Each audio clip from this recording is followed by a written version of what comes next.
자, 오늘은 강원대 2017년 모의논술 해설을 하는데, 자, 문제 1번을 보게 되어지면 재심은 가에서 소개하고 있는 두 개의 조사 결과에서 공통적으로 드러나는 현상이 무엇인지를 먼저 설명하라고 이야기를 해요. 그러면 공통적으로 드러나는 현상이 무엇인지를 재심은 가에서 보게 되어지면, 한국노동사회연구소가 2012년 조사한 자료에 따르면 이렇게 되어졌을 때 남성 노동자 임금과 여성 노동자 임금에 있어서 차이를 이야기하고 있어요. 보면은 쉽게 말해서 남녀 간에 있어서의 임금 차별을 이야기하고 있네. 그 다음에 2012년 조사, 이건 통계청 조사네. 이때의 자료에 의해서는 한국 사회에 들어와 있는 외국인 경제활동 인구가 82만 명이라고 이야기를 하는데, 즉 우리나라 전체 경제활동 인구의 3.2%인데, 이들 중 임금 근로자의 75%가 200만 원 미만. 근데 같은 시기 우리나라 전체 근로자의 월 평균 임금은 243만 원. 쉽게 말해서 외국인 노동자와 우리나라 근로자에 있어서의 임금에서의 차별을 이야기하고 있다는 거예요. 보면은. 즉 공통적으로 드러나고 있는 현상은 임금의 차별, 즉 남녀의 차별이라든지 아니면 국적에 따른 외국인 노동자와 국내 노동자에 있어서의 임금 차별이라고 하는 것을 갖다가 다루고 있는 사회적 현상인데, 그러면 이러한 결과가 도출되어지는, 쉽게 말해서 임금에서 차별이 이루어지는 세 가지 경로를 재심은 라를 활용하여 유추하시오, 이렇게 이야기를 해요. 그러면 재심은 나번에 있어서는 임금에 대한 차별이 어디에서 이루어지는 걸 갖다가 이야기를 하고 있는데, 나번에 있어서 핵심 키워드라고 하는 것은 희소성이라는 말이네. 보면은 쉽게 말해서 자원의 희소성, 인간의 욕구는 무한한데 이를 충족시켜줄 자원이 한정되어져 있다는 것을 갖다가 우리는 희소성이라고 이야기를 하고, 재화나 서비스의 경제적 가치를 결정하는 기준은 바로 이와 같은 희소성에 따라서 이루어진다라고 이야기를 해요. 그러면 남녀 간의 노동과 외국인과 아니면 국내에 있어서의 노동, 쉽게 말하면 노동이라고 하니까 서비스네. 노동에 대한 서비스 경제적 가치를 결정하는 기준이 희소성에 의해서 이루어지고, 이 희소성은 시대와 장소에 따라서도 달리 평가되어지고, 또 이 희소성이라는 것은 원하는 정도는 사람들에 있어서 욕구와 필요 정도에 따라서 달라진다라고 이야기를 해요. 그러니까 어쨌든 남녀 간에 아니면 노동자 간에 있어서 국적에 따른 임금의 차별이라는 것은 희소성, 쉽게 말해서 사람들의 욕구와 필요 정도에 따라서 달라지기 때문에 그와 같은 차이, 즉 차별이 있을 수밖에 없다는 측면에서 이야기를 하고 있어요. 보면은 그래서 어떻게 보면은 그 재화, 즉 서비스에 있어서의 질적 측면에서의 차이에 주목해서 임금 차별을 설명하고 있다는 느낌이 들어요. 보면은 그 다음에 재심은 답원에서는 수요와 공급에 있어서의 수요 공급 곡선을 통해서 임금에 있어서의 차이를 갖다가 설명해 줄 수 있다는 생각이 들어요. 보면은 우리 경제학에 있어서의 수요와 공급에서 일치하는 가격, 이걸 갖다 우리 일반적으로 시장에서 균형이라고 이야기하고, 이때 균형 거래량과 또 균형 가격 이렇게 이야기를 하는데, 재심은 답원의 입장에서 봤을 때는 남녀 간에서 임금 차별이라고 하는 것은 남자와 여자 간에 있어서의 수요와 공급에 있어서의 차이에 의해서 발생한다는 측면에서 이야기를 보면 돼요. 이게 외국인 노동자도 그렇고 여성에 있어서의 임금이 남자보다 더 낮게 되어지는 것은 알고 보면은 수요에 비해서 공급이 많다라는 이야기라고 할 수 있는 거죠. 보면은 어쨌든 이것은 양적 측면이라 그럴까?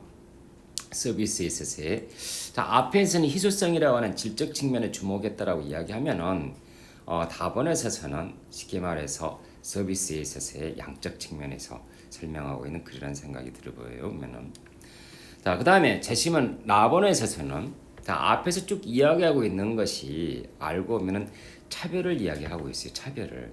근데 라본에서 이야기하고 있는 차별은 쉽게 말해서 남자와 여성에 있어서의 문명률에서 차이를 갖다 이야기를 하고 있는데, 문명에서 차이가 이렇게 높게 되어지는 것은 궁극적으로 뭐 때문에 그렇다는가 봐요. 보면은 쉽게 말해서 사회 구조적인 차별을 갖다가 이야기하고 있다는 생각이 들어요. 보면은 그래서 재심은 라본에 있어서의 남녀 간에 아니면 쉽게 말해서 또 한편으로 외국인 노동자와 국내 노동자에 있어서 임금 차별이라고 하는 것은 사회 구조적인 측면에서 접근하고 있다는 생각이 들어요. 그래서 임금의 차별은 라본은 구조적인 사회 구조적인 차별이라고 이야기할 수 있고 그 다음에 라본과 다본에 있어서는 그 서비스에 있어서의 질적 측면과 양적 측면에 있어서의 차이가 그 임금에서 격차로 드러난다고 이야기할 수가 있어요.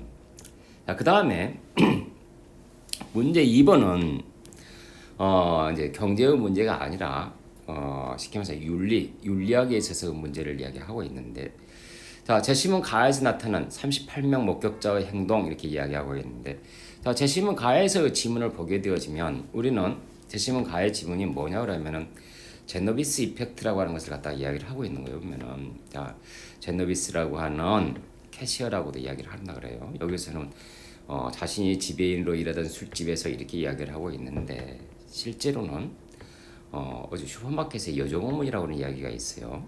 슈퍼마켓에서 캐시어로 일하고 있던 제노비스가 야간에 당번을 마치고 귀가하는 도중에 자, 제노비스를 좋아하던 스토커가 하나 나타나고 그 다음에 스토커에 있어서의 요구, 사랑해 이랬겠지. 자, 그랬을 때 제노비스가 그것을 갖다 거부하니까 이 스토커가 제노비스를 갖다가 살해하려고 하는 마음을 가지고 다 공격하고 있는 장면을 갖다 이야기해요. 자, 근데 무려 제노비스라는 여자가 죽기 전까지 무려 그것을 보고 있었던 사람은 38명이나 된다라고 이야기를 해요. 여기서 이야기한 것처럼 목격자가 38명이나 되어졌지만 여기 있는 것처럼 범행이 일어나고 있는 과정에 있어서 그 어떠한 사람도 제노비스를 도와주기 위해서 나오지 않았다라고 이야기를 해요. 나중에 물어보게 되어지면 다른 누군가가 도와줄 거라고 생각했다라고 이야기를 하죠. 쉽게 말해서 제노비스 이펙트에서 나오는 목격자의 행동을 우리는 구체적으로 정리하게 되어지면 상대에게 우리에서 책임을 갖다가 전가하는 것을 갖다가 이야기를 하고 있는 거예요. 보면은 그래서 재심은 가에 있어서는 책임 전가의 현상이네. 근데 이와 같은 현상을 갖다가 나와 다의 내용을 활용해서 비판하라는 거죠. 보면은 자, 그러면 재심은 나본에 있어서는 비판은 재심은 나의 근거에서 비판한다 그러면은 재심은 나의 내용은 아리스토텔레스의 니코마코스 윤리학에서 나오는 내용이네. 자, 여기에서 가장 중요하게 여기는 것은 바로 뭐라 그래요? 보면은 알고 보면은 중용을 이야기하네. 중용. 쉽게 말해서 적절한 때에 적절한 방식으로 행동할 수 있는 품성을 갖추라는 거죠. 보면은 그리고 두 번째로는 이와 같은 중용 플러스 이것을 갖다가 실천하려고 하는 의지가 중요하다라고 이야기를 하는 거예요. 보면은 어떻게 보면 중용을 판단한다고 하는 것은 이성적 판단을 갖다 이야기를 하고 자, 이와 같은 이성적 판단에 실천 의지가 결합되어졌을 때만이 도덕적 행위로 나아간다는 것을 갖다 이야기를 하고 있는 거죠. 보면은 그러면 이러한 입장에서 제노비스 이펙트라고 이야기할 수 있는 책임 전가 현상을 봤을 때 사람들이 첫째 중용이라고 하는 미덕을 갖추어졌는가라고 하는 부분에 대해서 질문을 던질 수 있고 또 두 번째로는 그것을 알았다고 해도 그것을 실천적으로 할 수 있는 의지의 결여라고 하는 이런 두 개의 측면에서 비판이 가능하다는 생각이 들어보여요. 자, 적절한 때에 있어서의 올바른 판단을 할 수 있는 미덕으로서 중용을 갖추었는지 그리고 또 그와 같은 것을 갖다가 실제 행동으로 옮길 수 있는 의지가 갖추어져 있느냐라고 하는 측면, 그 두 개의 측면에서 결여되어졌기 때문에 제노비스는 살해되어진다라고. 그러니까 제노비스에 대한 책임에서의 전가 현상 그 두 가지 측면에서 비판이 가능하다는 거죠. 보면은 그 다음에 재심은 다본에 있어서는 임마누엘 칸트에 있어서의 도덕 법칙이라 그럴까? 자, 그에 따라서 책임 전가 현상을 비판하라는 거죠. 보면은 임마누엘 칸트는 우리 인간의 내면에서 우러나와 스스로 명령하는 도덕 법칙이 있다라고 이야기를 하고 그리고 이것을 실제로 행동에 옮기려고 하는 선의지라고 하는 이 두 개의 개념을 갖다 이야기를 하고 있는 거예요. 보면은 자, 제노비스 이펙트에서, 즉 책임 전가 현상에서 사람들은 이와 같은 도덕 법칙이라는 것을 갖다가 안다고 할지라도 과연 여기에서 있는 것처럼 실제로 행동으로 옮길 수 있는 선 의지를 가지고 있냐라고 하는 부분에서 비판을 할 수 있어 보여요. 보면은 그 다음에 또 하나 더 이야기한다 그러면은 이와 같은 선 의지는 오지에 따라서 쉽게 말해서 순수한 의무에서 나와야 한다는 거예요. 순수한 의무 그 자체에 대한 동기, 순수한 의무 그 자체에 대한 동기라고 이야기하니까 우리는 이것을 일반적으로 리슨이라고 봐요. 이성에서 나온다는 거죠. 우리 이성적 판단을 통해서 순수한 의무를 인식해내고 그에 따라서 우리는 행동을 한다는 것이 임마누엘 칸트에서의 논리예요. 보면은 근데 이게 제노비스 이펙트를 보게 되어지면 어떤 사람은 측은한 마음에 그 여자를 내버려 두시오라고 이야기하는 부분이 있어요. 바로 이러한 부분이 어떻게 보면 측은한 마음이라고 하는 감정에서 나오는 거예요. 어떻게 보면 값싼 감정이라고 이야기해 볼 수도 있을까.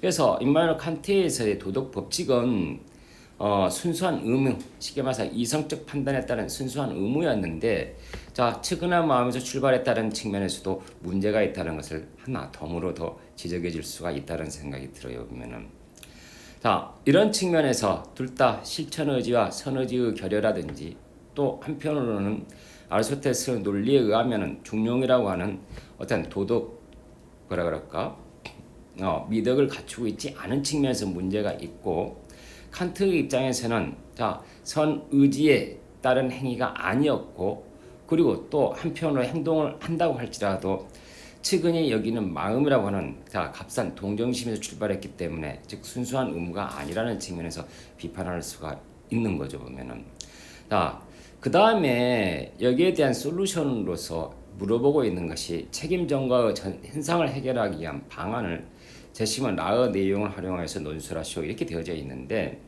그러면 책임 전가 현상을 해결하기 위한 방안을 제시문 라에서 찾아보라는 거예요. 보면은 제시문 라본에서 하나씩 찾아놓고 봤을 때, 첫째, 제시문 라본에서는 아리스토텔레스의 버추에스기라는 덕윤리와 동양에서 유교 사상과 또 한편은 불교라는 이 세 개를 갖다 이야기를 하고 있는 거예요. 자, 그럼 이 세 개에서 책임 전가 현상을 어떻게 해결할 거라는 거죠. 그러면 첫째, 아리스토텔레스의 버추에스기에서 봤을 때는 여기에서는 당면한 윤리 문제에서 구체적 맥락이나 관계의 중요성을 강조하고 있는 거예요. 보면은 그러니까 구체적인 맥락, 아까도 언뜻 이야기했지만 구체적인 맥락 속에서의 올바른 판단이라는 것이 이루어져야 되고, 또 한편으로 관계의 중요성, 알고 보면 공동체나 인간관계 이런 측면에서 이야기를 한다는 거죠. 보면은 그러니까 덕윤리에서는 구체적인 맥락 속에서 판단과 또 그 사람이 우리와에 있어서 하나에서 사회 속에서의 인간이라고 하는 이 관계에 대해서 주목을 하라는 거죠. 보면은 그렇게 되어졌을 때만이 쉽게 말해서 실천적 의지에 따른 행위라는 것이 아마 가능할 수 있다는 측면에서 말하고 있다는 생각이 들어요. 보면은 구체적인 맥락 속에서 판단하고, 그리고 제노비스라고 하는 그 여자가 나와 아무런 관련이 없는 것이 아니라 나와 같은 사회 공동체 속에 속해 있는 사람이라고 하는 그 관계에 주목하게 되어진다면 책임을 전가하지 않고 실제적으로 도와주기 위해서 밖으로 나왔을 거라는 거죠. 보면은 그 다음에 두 번째, 동양의 유교 사상에서는 인간의 도덕적 완성을 궁극적 목표로 이야기하고, 그리고 이와 같은 도덕적 완성은 항상 이로움보다는 올바름이라는 도덕적 가치를 더 중요시하라는 거예요. 보면은 그러면 제노비스 효과에서 이야기하고 있는 책임 전가 현상을 해결하기 위해서 육아에서는 도덕적 가치를 적극적으로 실천할 것, 즉 실천 의지에 대해서 맞고, 또 그 실천에 의해서도 판단에서 주요한 잣대가 이로움이 아니라 올바름이라는 데에 주목하라는 거죠.